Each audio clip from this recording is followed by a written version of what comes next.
Kur ka qenë, po s'ka problem, ky problematik që keni juve në përgjigje, për këtë konflikt, edhe unë vetë si individ, kam ngelur peng në lind, akoma s'ka marrë pronën time që më takon. Sot, unë jam eksperte. Po flasim për kosta në vetë.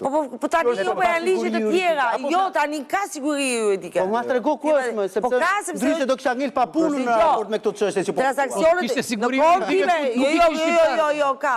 Po do të qeni, po i gjithë shqiptarë. Hipoteka kadastra ka.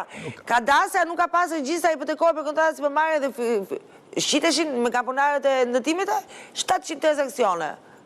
Jo tashmë ka një gjë mire ka kjo, një apartament dy herë nuk... Një apartament nuk shqitet asje, një pron është regjistruar në kartel pasurie. Të tjera marifete tani. Tani të tjerat marifete, për të në lidhje me ndërtusin që pari ai thot ndërtusin. Ja ta themi ligjin e ndërtusin. Më ke dhënë, ti thua, të kam dhënë 100.000 euro në apartamentin. Ai thot, jo, do paguash 150, se është rritur.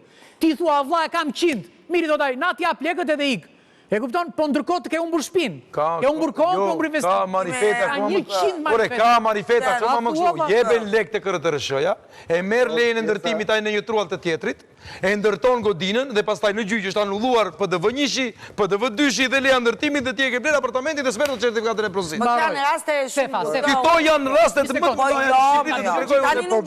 tani ta dëgjoj Sefën se është shumë i qetë. E para, tre janë gjëra që e rrisin çmimin e shitjes së apartamenteve. Gjithë këto që po flasim janë devianca, pra në raste sporadike nuk përbëjnë masën kritike të rregullt. Masën kritike kur unë shkoj të blej një apartament që është me certifikat pronësie të rregullt, ato që rrisin çmimin janë tre gjëra. Korrupsioni është i faktor më i vogël madje, sepse është më pak se 300 po. Është i matshëm korrupsioni në Shqipëri. Kemi 3 studime në detaj, është i matshëm. Era parë që gjoj. Po të gjoj pra tani ai ka studim.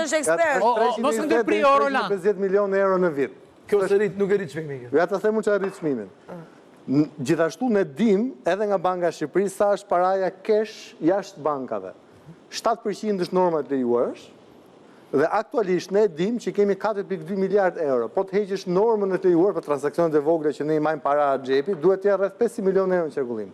3.7 të tjera që ne dim që janë në qarkullim jashtë sistemit bankar janë miliard, pra janë 10 herë sa korrupsioni, janë para që vijnë nga burime të grumbulluar normalisht në vite.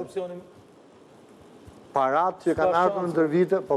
Nga e merr të statistikën për tani unë nga e merr. Nga e merr mos e nuk ka shans. Nuk ka shans se ti si më nuk pas ka shans tani vjen prokuroria italiane ta ka sjell me letër. Çka ka sjell prokuroria italiane ta ka shkruar atje. Rrit të mend. E di ti çfarë do të thotë një korrupsion që ne kemi ndërhyrë dhe kemi korruptuar edhe institucionet e SBA. E di çka korrupsioni ka shpjeve.